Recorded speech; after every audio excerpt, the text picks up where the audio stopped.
नमस्कार मित्रों, मैं दीपक और आप देख रहे हैं आत्ममंथन चैनल। आज का जो एपिसोड है वो भाग 2 है, शाकाहार और मांसाहार। इस पर हम विवरण दे रहे थे और इस पे ही चर्चा कर रहे थे। तो मैंने आपको लास्ट एपिसोड में बताया था कि थोड़ा सा और डिटेल से इसमें समझते हैं मांसाहार और शाकाहार। एक उदाहरण देकर मैं आपको समझाने की कोशिश करूंगा और चाहूंगा कि आप भी अपने प्रश्न, अपने सुझाव हमसे साझा करें और हमें बताएं क्या ये सही है या गलत है। तो प्रकृति हमें अनेक प्रकार के खाद्य पदार्थ प्रदान करती है, जिनमें फल, सब्जियां, अनाज और मांस आते हैं। लेकिन हम जब शाकाहार और मांसाहार की चर्चा करते हैं तो एक सवाल अक्सर उठता है, क्या हरी सब्जियों को काटना भी हिंसा है? हम वैज्ञानिक, आध्यात्मिक और तर्कसंगत दृष्टिकोण से समझने का प्रयास करेंगे। जी हाँ, वैज्ञानिक रूप से पौधे भी जीवधारी हैं, क्योंकि वे वृद्धि करते हैं, श्वासन करते हैं और बाहरी प्रभाव के प्रति प्रतिक्रिया देते हैं। लेकिन उनकी जीवन प्रणाली जंतु से पूरी तरह से भिन्न होती है। इसके बारे में मैंने अपने लास्ट एपिसोड में आपको बताया था, लेकिन फिर भी मैं एक थोड़ी सी जानकारी आपको संक्षेप में दे देता हूँ कि मनुष्य और पशुओं में दर्द को महसूस करने के लिए एक तंत्रिका तंत्र होता है जो मस्तिष्क और स्नायु कोशिकाओं के माध्यम से कार्य करता है। पौधों में तंत्रिका तंत्र नहीं होता, इसलिए वे दर्द को वैसा नहीं महसूस कर सकते जैसा मनुष्य या पशु महसूस करता है। यदि किसी पौधे की पत्तियां या शाखाएं काटी जाएं तो वह फिर से उग जाती हैं। लेकिन अगर किसी पशु को मार दिया जाए तो वह पुनः जीवित नहीं हो सकता। प्रकृति में एक प्राकृतिक चक्र होता है जहाँ पौधे स्वयं सूर्य के प्रकाश से भोजन तैयार करते हैं और उन्हें खाने से कोई नुकसान नहीं होता। हरी सब्जियां काटने से पौधे को कोई स्थायी हानि नहीं होती और वे पुनः उग सकते हैं, इसलिए इसे पशु हत्या जैसी हिंसा नहीं माना जा सकता। सनातन धर्म, बौद्ध धर्म, जैन धर्म और कई अन्य धार्मिक परंपराएं अहिंसा को महत्वपूर्ण स्थान देती हैं, लेकिन वे शाकाहार और मांसाहार में स्पष्ट भेद करते हैं। वेदों में अहिंसा को महान धर्म बताया गया है, लेकिन साथ ही यह भी कहा गया है कि प्रकृति में पौधे मनुष्य के लिए भोजन के रूप में उपलब्ध हैं। अन्नः ब्रह्मा अर्थात भोजन को ब्रह्म का रूप माना गया है। जैन धर्म में अहिंसा को सर्वोच्च माना गया है। जैन साधु पात्रों को तोड़ने की बजाय गिरे हुए पत्तों का उपयोग करते हैं और कंदमूल खाने से बचते हैं, क्योंकि उन्हें निकालने से पौधे मर जाते हैं। लेकिन हरे पत्तेदार सब्जियों को खाना पूर्ण रूप से स्वीकार माना गया है, क्योंकि इससे पौधे को स्थायी हानि नहीं होती। योग में सात्विक भोजन को प्राथमिकता दी जाती है, जिसमें ताजे फल, सब्जियां, दूध और अनाज आते हैं। मांसाहार को तामसिक माना गया है, जो शरीर और मन में नकारात्मक ऊर्जा बढ़ाता है। हरी सब्जियों को काटना हिंसा नहीं मानी जाती, क्योंकि ये मांसाहार जैसी क्रूरता और पीड़ा उत्पन्न नहीं करती। अब एक मैं उदाहरण आपको समझाता हूँ जिसको एक प्रारंभिक प्रमाण के रूप में हम देख सकते हैं। वो यूं क्योंकि इस पर बहुत ज्यादा बहस होती है और लोग उसका कंक्लूजन निकाल पाने में या उसका सार निकालने में असमर्थ हो पाते हैं। किसी को ये बात सत्य लगती है कि जैसे अंडे को हम शाकाहार में जोड़ें या मांसाहार में, इसी तरह दूध, इसको हम शाकाहार में जोड़ें या मांसाहार में। ये एक जटिल प्रश्न, तो इसको मैं आपको समझाने की कोशिश करता हूँ और अपने विचार आपके सामने प्रस्तुत करता हूँ। एक बड़ा प्रश्न ये उठता है कि अंडा और दूध किस श्रेणी में आते हैं?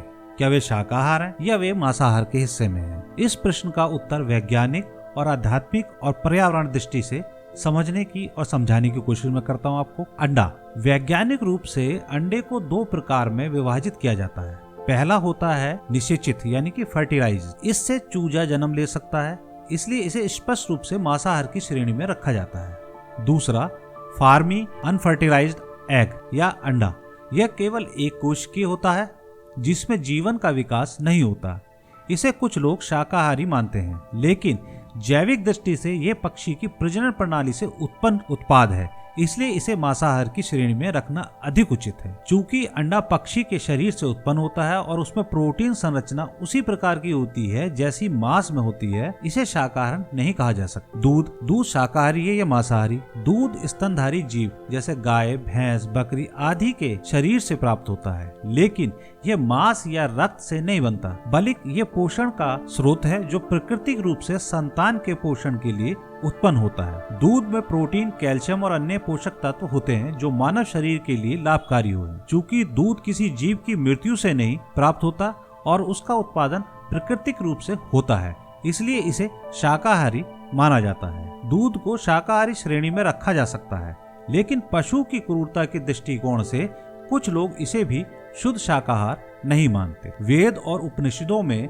मांसाहार का त्याग करने की शिक्षा दी गई है। अंडे को हमेशा तामसिक भोजन माना गया है, इसलिए इसे आध्यात्मिक रूप से उचित नहीं माना जाता।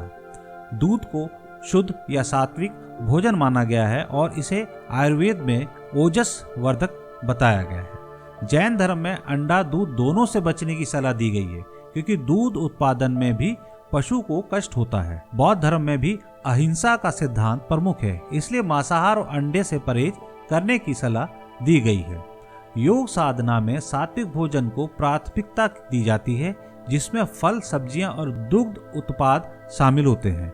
अंडे को तामसिक माना जाता है, क्योंकि शरीर में आलस्य और मानसिक अशांति बढ़ा सकता है। दूध को स्वीकार किया गया है आध्यात्मिक रूप में, लेकिन अंडे को आध्यात्मिक रूप से उचित माना नहीं गया है। अब एक चीज और हम समझने की कोशिश करते हैं कि मांसाहार से उत्पन्न होने वाले पर्यावरण नुकसान क्या हैं। मांस उत्पादन में भारी मात्रा में मीथेन और कार्बन डाइऑक्साइड उत्सर्जित होता है, जिससे जलवायु परिवर्तन तेजी से हो रहा है। 1 किलो मांस उत्पादन में लगभग 15,000 लीटर पानी खर्च होता है। मांस उत्पादन में जल की अत्यधिक बर्बादी होती है, जिससे विश्व में पानी की कमी बढ़ रही है। मांसाहारी उद्योग के लिए जंगल काटकर खेत बनाए जाते हैं, जिससे जैव विविधता नष्ट होती है। अमेजन के वर्षावनों का बड़ा हिस्सा मांस उद्योग के कारण नष्ट हो रहा है। मांस उत्पादन के लिए अधिक जमीन की आवश्यकता होती है।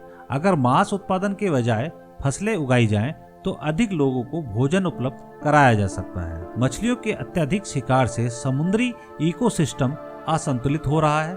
कई प्रजातियां विलुप्त होने के कगार पर हैं। दूध को शाकाहारी माना जा सकता है, लेकिन आधुनिक डेयरी उद्योग में पशु क्रूरता के कारण कुछ लोग इससे भी बचने की सलाह देते हैं। अंडे को वैज्ञानिक और आध्यात्मिक दोनों दृष्टि से मांसाहार माना जाता है। ये स्पष्ट है कि अंडा जो है वो मांसाहार में ही आता है, चाहे वो फार्मी हो, चाहे वो निषेचित हो, चाहे वो अनफर्टिलाइज हो, यानी कि अनिषेचित। मांसाहार न केवल नैतिक और आध्यात्मिक दृष्टि से नकारात्मक है, बल्कि यह पर्यावरण के लिए भी घातक है। शाकाहार को अपनाना आध्यात्मिक और नैतिक और पर्यावरणिक रूप से अधिक उचित है। पर्यावरण की रक्षा करना, मांसाहार से बचने से जलवायु परिवर्तन और संसाधनों की बर्बादी कम होगी। दूध उत्पादन को भी अधिक मानवीय और नैतिक बनाने की आवश्यकता है। तो हमने आज कुछ हद तक समझने और समझाने की कोशिश करी है कि मांसाहार शाकाहार से किस तरह हानिकारक, और हमें ज्यादा से ज्यादा शाकाहार को अपनाना चाहिए। और आजकल इस चीज के बारे में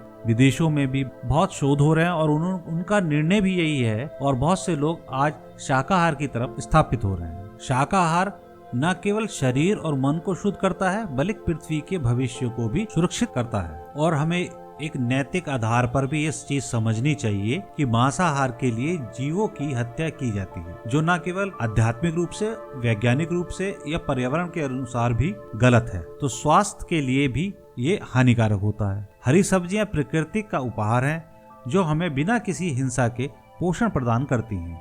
इसलिए शाकाहार अपनाना न केवल अहिंसक जीवन का प्रतीक है, बल्कि ये संपूर्ण विश्व के लिए भी एक सकारात्मक कदम है।